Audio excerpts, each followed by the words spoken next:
Hey, greetings. It's Fred in Alaska. Thanks for joining me.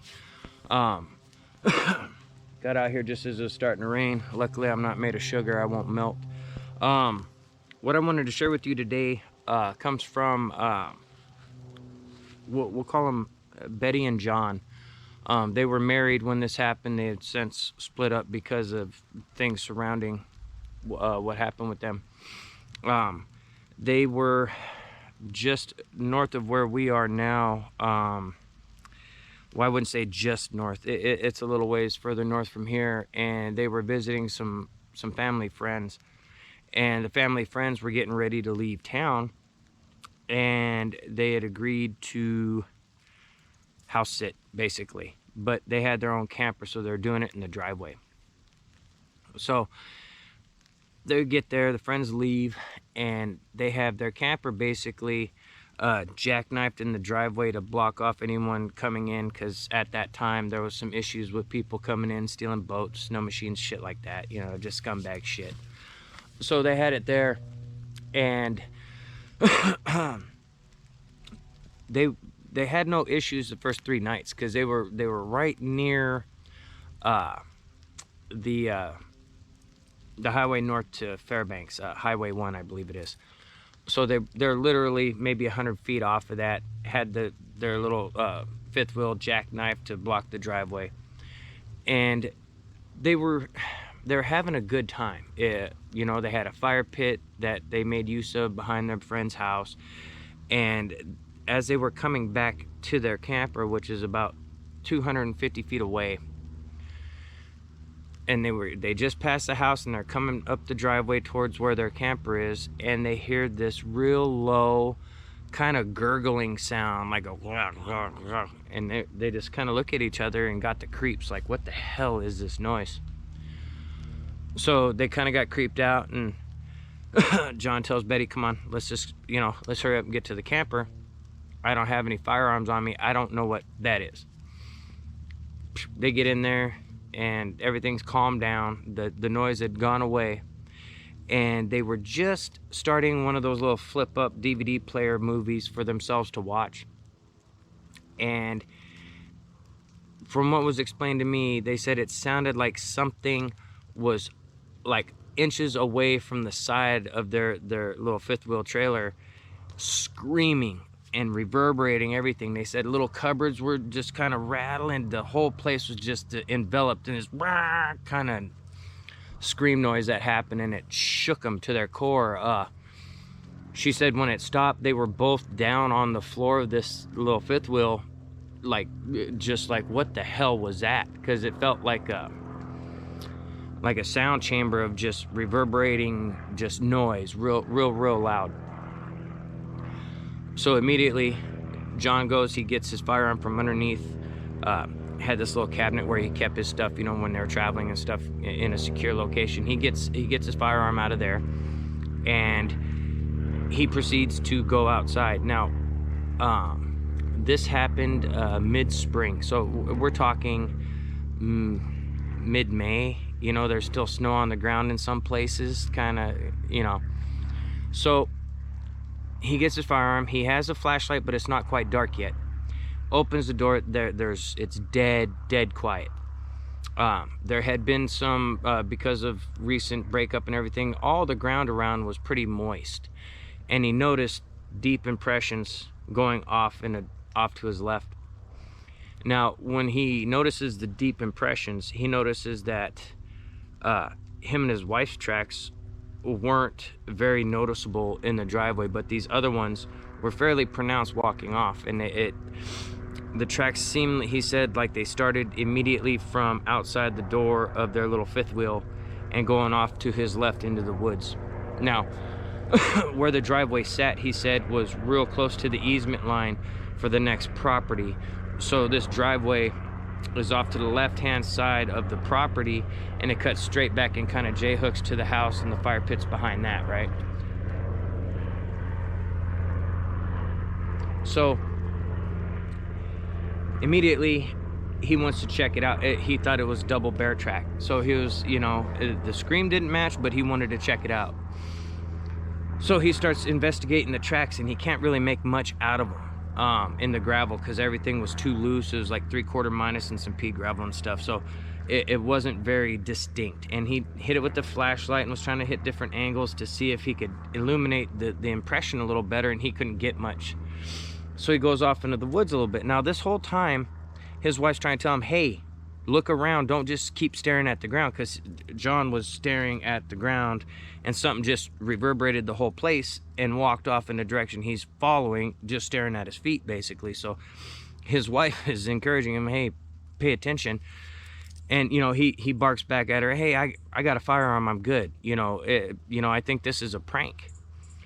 He continues a couple more steps and he realizes he's got at least 2 to 3 steps in between this stride. And he finds one, and it's where he can kind of get a better look at it, and it looks in the shape of like what he said was like a big Fred Flintstone foot, you know, big blocky brick style foot. He could tell that there was 6 individual toes at where it happened to have stepped. So he sees that, and immediately the hair stands up on his arms, the back of his neck, and he realizes the feeling he's had the whole time he's been going along is the feeling of being watched. So immediately his head's on a swivel. He's looking around real fast. He's not seeing anything. The environment he was in was similar to this. It wasn't very far north of me. So he's looking around. He's not seeing anything, which who could? I mean, if I was really looking, I could probably spot some stuff. But so it's getting darker as this is going on, but it's not like blackout to where you can't see his hand or whatever. So he's nervous, so he backs up and he's backtracking his own tracks, and he's only about 25 feet off the driveway into the easement area a little bit. And so he gets back over closer to the trailer, and his wife is ticked off. You know, Betty's yelling at him, you know, John, you can't do that. You're gonna, leave me alone out here and blah, blah, blah. She starts laying into him about being kind of, hey, haphazardly wandering off and not taking it serious when they were shook to their core moments ago and were on the ground. He agrees. He calms her down. He's like, no, I understand. I'm just trying to figure out what the hell. They get inside the trailer again, and they're talking about driving, going down to a rest stop area or wherever, coming back down into Seattle to one of the parks. And so they agreed that, well, we agreed to watch their house. Let's keep the driveway blocked, and we'll just stay up a little later than we had anticipated. So Betty commences to making some coffee because they're going to be staying up later. And they were in their 60s. They weren't overly young. So anyway, what I was getting at is they're used to going to bed early. So she made coffee so they could stay up later. That was the point of that. So they get the coffee and they're discussing what it could be, and they're discussing all the other, like the Discovering Bigfoot and all the other shows, and they just kind of start chuckling and go, there's no way that we're dealing with anything like that. So John says he's gonna take a look outside, so they take a look around and make sure the coast is clear and stuff, with his gun and flashlight before they lay down, to have a better sense of well-being as they lay down so they could actually fall asleep. So he gets out of the trailer, and the whole time Betty's telling him, just forget it. Just stay in here. If something happens, then go look. Don't go out there, because some time had passed since he tried to track and, all that stuff. So it's dark now, and so he's hard-headed. I get it. I'm going to look for myself. So he turns on the flashlight, goes out, circles around, goes around a couple times, and he's noticing as he's walking, kind of beaming around, he's getting the feeling that when he's stepping, there's another step, right? Yeah, and he didn't catch it at first. It was he did a lap, and then subconsciously he started doing another lap because he was trying to figure out what that noise was, and he stopped half step, and then he heard a step. And that's when he realized what he had been doing. He had basically been staring at his feet, not paying attention to around him. He would look periodically, but then would go right back down and stare at his feet versus, keeping his wits about him and, scanning the, laterally. So as he's realizing his error, he turns around and he's damn near right up next to his truck, and the fifth wheel is right there. He's like 15 feet from jumping in the damn thing, right? So he takes a step back, and he hears the crunch of the gravel under his feet, and and then takes a step forward and turns. And as he takes a step forward, he heard crunching on the opposite side of his truck.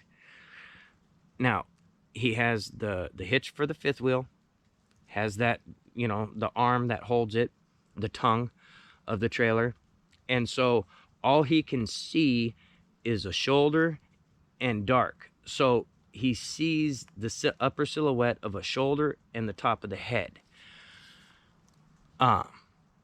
Immediately, he's shocked. He drops his flashlight when he turns and looks. He's in shock, and he just starts shooting up in the air. Now, he knew that if he started shooting, he could potentially hit his truck, the trailer, his wife, but he wanted to scare it off. He immediately, boom, boom, boom, boom, boom, basically does a mag dump in the air, and there's a bunch of ruckus. He hears his wife scream. He hears this noise tear off into the trees. He jumps back inside the trailer. He's shaking. He's looking for more ammo, and he was like, it was right outside. It was right outside. And Betty's telling him, hey, you know what, dumbass? I told you to stay in here. Stop. You know, whatever you're doing, stop. You ran it off. Whatever in the hell's going on, we need to just stop this. This is craziness. We need to go. He's like, no. This thing was out there. I saw it with my own eyes. And she asked, what'd you see? He said, shoulder and part of the head. She goes, so you didn't see anything? It could have been the rear end of a moose and this and that. So, you know, they were getting into it. They were tying into it, and the emotions and the rush of the adrenaline and everything. It was a real acute argument. They were really emotionally involved in it because of the fear involved. So he finds his ammo and reloads his magazine and throws some bullets in his pocket and shuts off, kills the, goes outside, looks around, kills the generator, comes back inside, is sitting there with the flashlight off. Betty is in the bed, laying there, and he's pulling watch. Pitch black. She's in there kind of whispering, kind of chewing him out like, this is bullshit, we should just go. John's holding his ground. He wants to figure some stuff out for himself, according to what he told me. When I asked him, what were you trying to figure out? He goes, exactly what I was looking at. Fair enough. I mean, whatever. So that's no offense to John. It's just I wasn't there and I wasn't in his mind. So, you know, he wanted to get a better look at it. Then, hey, that, you know, that was his prerogative. But so he's sitting there. And the way he explained it was set up is there was a couple smaller windows towards the front, a big slider over the sink, the door out, another window that was part of a slide out, a small slide out across from the little kitchen area, which basically made a little kind of a breakfast nook kind of eating place, right? So they didn't have that extended out, but there was a window, the door window, a small window. He was basically giving me the layout. Now, as he's sitting there plotting what he's going to do when he hears the sound, how is he going to go out the door and flashlight, you know, and be ready to defend himself or whatever, his wife the whole time is telling him, you know, this is nonsense, you know, you got to knock this off, just get in the truck, let's get in the truck and go. You know, we can just back our trailer and drop it in the driveway and leave it blocking and come back and get it later. And that way we're still keeping the driveway blocked, but we can leave. And that's reasonable, but he wasn't hearing it. And his words, not mine. So, you know, John, when you watch this, you know what I'm talking about. So anyway, he commences to, as he's sitting there in the quiet, way off in the distance, he hears just noise from the road, just, you know, the low hum of a vehicle coming down a remote highway or whatever. So he's kind of zoning on that, and as he's zoning, he starts tapping the pistol against the little door, just tick, tick, just kind of making a rhythm to it, right? Just kind of spacing out, just doing his own thing, tick, tick, tick.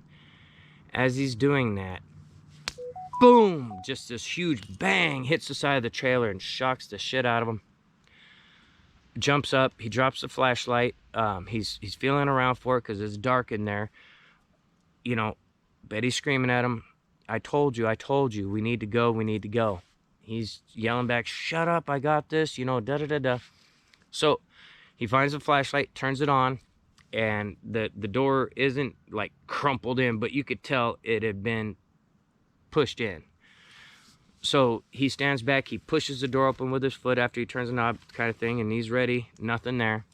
Goes out, looks at the door. It's just kind of like a big round area where you could tell it had been hit. There's no missing paint or scratches or anything. So he's looking around, he's trying to figure out what the hell.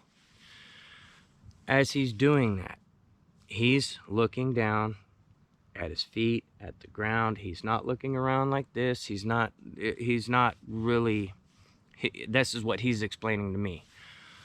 So he gets about 10 feet away from the door and he starts looking up, and he's looking up into the trees and everything else. And he said about 50 yards away, up in a tree, he caught eye shine. Just passing by like this, there was a glint. He went back and looked, and he just saw what looked like one eye peek from behind a tree and a bunch of noise. He panicked. He turned around. As he turns around, he's going back to the door of the trailer. As he's coming up to the door of the trailer, he's shining around like this, and he's still about 10 feet away or so. And he shines up, and he sees the top on the back side, top of a head on the back side from the doorway he's going in. So he jumps in the door. He's freaking out. He's saying it's right outside the window. He's trying to shine a flashlight out. He's getting a bunch of mirrored back, off the flashlight off the window. And he's trying to cup his hand to kind of get light to show. He needed his wife to see for whatever reason. Betty wanted no part of it. They're freaking out, panicking. He had dropped his gun down by the little bed or whatever, and he was fumbling around trying to find it. He's kind of quasi holding the light out the window for his wife to try to see. He's not paying attention. She is.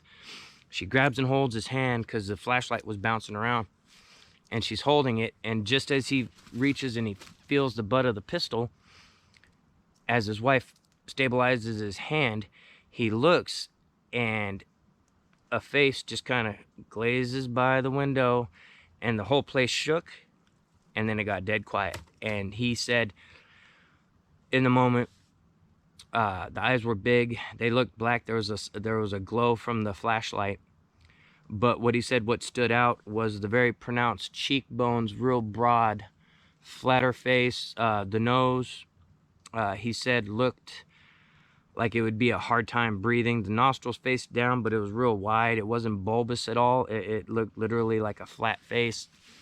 And he said it was kind of like a, not necessarily a gray, but like a mix between gray and like tan buckhide, right? So as he's stuck just with this image getting seared into his mind, the thing shakes. He's basically lost hold of what he was doing with the gun because he was just in a mental fog from what he had just witnessed. His wife wouldn't let go. Betty would not. I'm not making fun. Just she had a death grip on his hand, and she was squeezing so hard it was hurting his hand, holding the flashlight. It was one of these little surefire weapon lights, and it had, some of them have little nodules around it for whatever. But she was squeezing his hand on that, and they snap out of it. He finds the gun and goes, looks out, nothing around. He's still trembling really, really hard. He jumps in the truck. He pulls forward, no warning to his wife. Not good. Warn somebody, because she was standing there. She ended up falling over because he jerked forward. He went down their driveway, turned around, came back, and as he was coming out, he stopped abruptly again, no warning, cuts to the side, kind of jackknifes it back, jumps out. He's looking around. He's being with the flashlight. He's got the pistol tucked in his belt. He's yelling, "Get out! Grab the important stuff and come on!" And he's lowering these little jacks to lift it up off of the mount so he can leave it blocking the driveway. Now, as he's doing this, she comes out. Betty comes out with her flashlight, yelling and screaming, just cussing him the F out, like hardcore. As they're doing their little quarrel, John said about 10 feet away on the other side of the fifth wheel, they hear that same deafening roar that they heard previously, the one that initially got their attention. He said he wasn't quite to the point where the trailer would just slip right off the mount. He said once the scream happened, he was literally just flipping the lock lever for the gooseneck of the fifth wheel to unlock it or whatever, and that jolt helped him, because usually he has to get up in there and give a good pull, but he curled it up real quick. They scramble over into the truck. They both get in. Betty ends up driving because she was the first one in the door, had to go across the passenger seat, got in the driver's seat. Truck was already running. Boom, they got out of there. That episode really caused issues between those two. Not to make light of it. I talked to them individually, but they both said the same thing. Sometimes there's things that people can't overcome in these situations to where it causes a rift, and then other times nothing causes the rift but the experience. As far as like with Betty and John, they were arguing, probably, you know, other things in the background going on too, but they were arguing. And other times people just be together and endure an experience together, and they don't talk anymore. It wasn't like they argued amongst each other and that ended it. It was just the incident. So just, man, be aware. There's a lot of people that suffer silently. There's a lot of people, I can guarantee right now, are self-medicating with liquor, whatever, because they don't feel they can share their experiences and whatnot. And to me, that's a shame, because that could really destroy somebody unnecessarily. Anyway, I want to thank you guys for joining me. Check out the website, subarcticalaskasasquatch.com. Thanks to John for getting back a hold of me and telling me everything that was going on and whatnot. And also thanks to Betty for your understanding and explaining to me what John was sharing and getting over him sharing it. So special shout out to them, and we'll catch you guys on the next one.